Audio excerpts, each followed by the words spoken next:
2.5 ലക്ഷം കുട്ടികളാണ് 8ാം ക്ലാസ്സിൽ തോറ്റത്. എന്താ കാരണം? ഒരു കുട്ടി തന്നെ പല സബ്ജക്റ്റുകളായിട്ട് എന്ത് ചെയ്തിട്ടുണ്ട്, ഫെയിൽ ആവുകയാണ് ചെയ്തിരിക്കുന്നത്. അത് വലിയൊരു ഇഷ്യൂ തന്നെയാണ്. അവർ ഫേസ് ചെയ്ത വലിയൊരു പ്രോബ്ലം തന്നെയാണ്. മിനിമം മാർക്ക് ഉണ്ടെങ്കിൽ മാത്രമേ മക്കളെ നിങ്ങൾ നെക്സ്റ്റ് അക്കാഡമിക് ഇയറിലേക്ക് നിങ്ങൾ പോകത്തുള്ളൂ. ഹലോ മക്കളെ, നിങ്ങളുടെ സ്വന്തം ശ്രീലക്ഷ്മി മിസ്സും ശ്രീമ സാറാണ്. അപ്പോൾ ഈ ഒരു ഞങ്ങളിപ്പോൾ പറയാൻ പോകുന്ന ഒരു കണ്ടന്റ് കൃത്യമായിട്ട് നിങ്ങൾ കേട്ടിട്ടില്ലെങ്കിൽ, ഈ ഒരു വീഡിയോ അവസാനം വരെ നിങ്ങൾ കണ്ടിട്ടില്ലെങ്കിൽ ഒരു അപകടം നിങ്ങളെ കാത്തു നിൽക്കുന്നുണ്ട് എന്ന് പറഞ്ഞുകൊണ്ട് നേരെ ഞങ്ങൾ വീഡിയോയിലേക്ക് കിടക്കുകയാണ്. എന്താ സംഭവം എന്ന് വെച്ച് കഴിഞ്ഞാൽ, ഈ ഒരു വർഷം 8ാം ക്ലാസ്സിൻ്റെ റിസൾട്ട് വന്നപ്പോൾ 2.5 ലക്ഷം കുട്ടികളാണ് 8ാം ക്ലാസ്സിൽ തോറ്റത്. എന്താ കാരണം? അതിന്റെ മെയിൻ റീസൺ എന്ന് പറയുന്നത് നമുക്കറിയാം, മിനിമം മാർക്ക് തന്നെയാണ്. കാരണം കഴിഞ്ഞ വർഷം കൊണ്ടുവന്നതായിരുന്നു മിനിമം മാർക്ക് സിസ്റ്റം. അതിൽ മിനിമം മാർക്ക് ഇല്ലാത്ത എല്ലാവരും എന്ത് ചെയ്തിട്ടുണ്ട്, പല സബ്ജക്റ്റുകളായിട്ട്, ഒരു കുട്ടി തന്നെ പല സബ്ജക്റ്റുകളായിട്ട് എന്ത് ചെയ്തിട്ടുണ്ട്, ഫെയിൽ ആകുകയാണ് ചെയ്തിരിക്കുന്നത്. അത് വലിയൊരു ഇഷ്യൂ തന്നെയാണ്. അവർ ഫേസ് ചെയ്ത വലിയൊരു പ്രോബ്ലം തന്നെയാണ്. യെസ്, തീർച്ചയായിട്ടും. അപ്പോൾ ഈ 8ാം ക്ലാസ് എന്ന് പറഞ്ഞ സംഭവത്തിൽ ഈ എല്ലാ ആൾക്കാരും പാസ്സാവില്ല, അല്ലെങ്കിൽ ഓൾ പാസ് സിസ്റ്റം എന്ന് പറഞ്ഞൊരു സംഭവം അവിടെ ഒഴിവാക്കുകയാണ് അല്ലേ.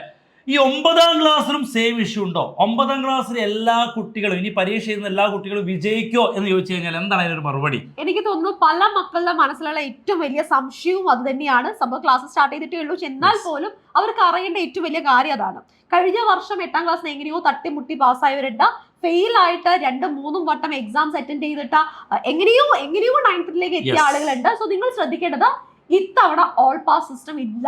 ഓൾ പാസ് എന്ത് ചെയ്തിട്ടുണ്ട്, ഒഴിവാക്കിയിട്ടുണ്ട്. മിനിമം മാർക്ക് ഉണ്ടെങ്കിൽ മാത്രമേ മക്കളെ നിങ്ങൾ നെക്സ്റ്റ് അക്കാഡമിക് ഇയറിലേക്ക് നിങ്ങൾ പോകത്തുള്ളൂ. യെസ്, 2 കാര്യങ്ങളാണ് 9ാം ക്ലാസ്സുകാരെ സംബന്ധിച്ചിട്ടുള്ള വിഷയങ്ങൾ. ഒന്ന്, ഈ മിനിമം മാർക്ക് അല്ലേ. മിനിമം മാർക്ക് ഒന്ന് ഏറ്റവും പ്രധാനപ്പെട്ട ഒരു ഇഷ്യൂ തന്നെയാണ്. അതിന്റെ കൂടെ തന്നെ ഒരു വിഷയം എന്ന് പറഞ്ഞാൽ, നിങ്ങൾ 8 നിന്ന് 9ലേക്ക് വരുന്ന സമയത്ത് നിങ്ങളുടെ സിലബസ് കംപ്ലീറ്റ്ലി മാറാണ്. നിങ്ങൾ മുന്നേ ഇപ്പം 20 മാർക്കിന് കെമിസ്ട്രിയും 20 മാർക്കിന് ബയോളജി 20 മാർക്കിന് ഫിസിക്സും എഴുതിയിട്ടുണ്ടെങ്കിൽ ഈ വർഷം അത് 40 മാർക്കായിട്ട് മാറുകയാണ്. അതായത് ഫിസിക്സ് 40 മാർക്കിന്, കെമിസ്ട്രി 40 മാർക്കിന്, ബയോളജിയും 40 മാർക്കിനായിട്ട് മാറുകയാണ് അല്ലേ. മാത്രമല്ല നമ്മൾ സോഷ്യൽ സയൻസ്, അതുപോലെ തന്നെ മാത്സ്, ഇംഗ്ലീഷ് ഒക്കെ എടുക്കുകയാണെങ്കിൽ 80 മാർക്സിന്റെ ക്വസ്റ്റ്യൻ പേപ്പറാണ്. അത്രമാത്രം നിങ്ങൾക്ക് പഠിക്കാനും അത്രമാത്രം എഴുതാനും ഉണ്ട്. എനിക്ക് തോന്നുന്നു 9th സ്റ്റാൻഡേർഡിൽ നിങ്ങൾ ഫേസ് ചെയ്യുന്ന വലിയ 2 പ്രശ്നങ്ങൾ തന്നെയാണിത്. നമുക്ക് ഒരിക്കലും എന്ത് ചെയ്യാൻ പറ്റില്ല, നമുക്ക് അവോയ്ഡ് ചെയ്യാൻ പറ്റില്ല.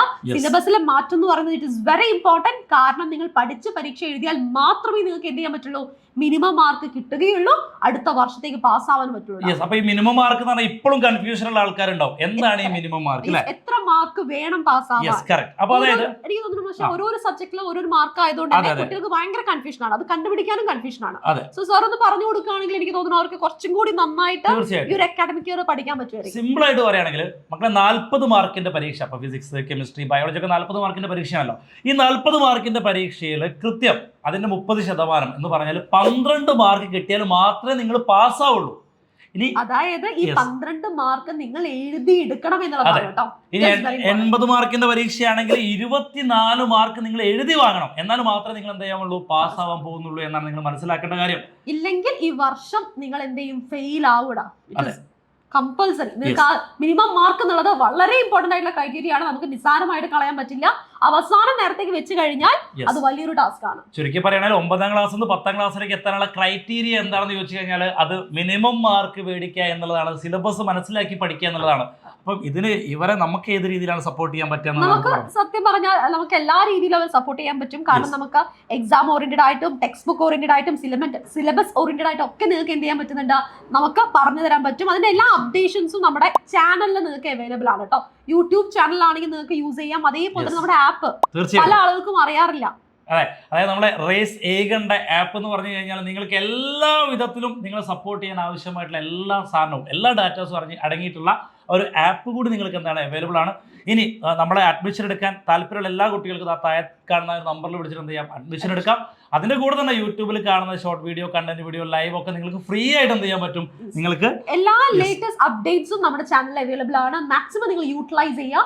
അതേപോലെ തന്നെ കുറച്ചും കൂടി ഡീപ്പ് നോളജ് അല്ലെങ്കിൽ ഡീപ്പായിട്ട് നിങ്ങൾക്ക് പഠിക്കണം, നിങ്ങൾക്ക് ഒരാളെ ഹെൽപ്പോട് കൂടി പഠിക്കണം എന്നുണ്ടെങ്കിൽ നമ്മുടെ ആപ്പ് പർച്ചേസ് ചെയ്തിട്ടുണ്ടെങ്കിൽ എല്ലാ സബ്ജക്ട്സിലും each and every chapter text ബുക്കിലുള്ള ഈച്ച് ആൻഡ് എവറി ലൈൻ ആയിട്ട് നിങ്ങൾക്ക് എന്ത് ചെയ്യുന്നുണ്ട്, കൺസെപ്റ്റ്സ് ആയിട്ട് നമ്മൾ പറഞ്ഞു തരുന്നുണ്ട്, നിങ്ങളുടെ ഡൗട്ട്സ് നമ്മൾ ക്ലിയർ ചെയ്യുന്നുണ്ട്.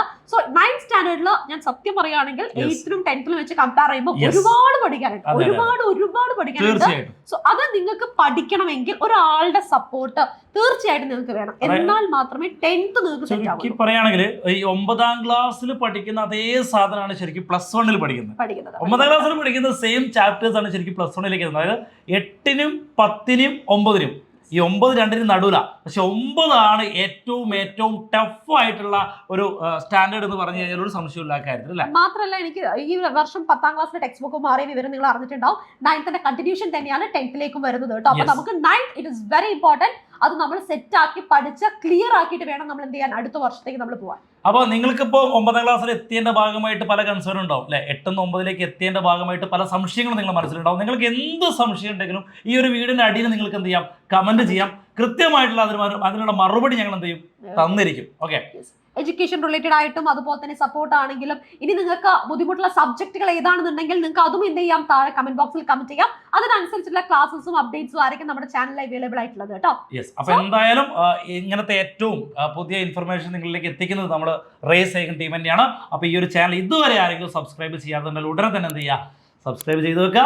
മാത്രമല്ല നിങ്ങളുടെ ക്ലാസ്സിൽ പഠിക്കുന്ന നിങ്ങളുടെ ഫ്രണ്ട്സിലേക്കും ഇതൊന്ന് ഫോർവേഡ് ചെയ്യുക. കാരണം ആ മിനിമം മാർക്ക് എത്രയാണെന്നും അതിന്റെ ഇമ്പോർട്ടൻസ് എന്താണെന്നും നിങ്ങളുടെ കൂടെ പഠിക്കുന്ന എല്ലാവരും അറിയേണ്ടതാവും. ഓക്കെ, അപ്പൊ നമുക്കിനി അടുത്ത വീഡിയോയിൽ കാണാം. ബൈ.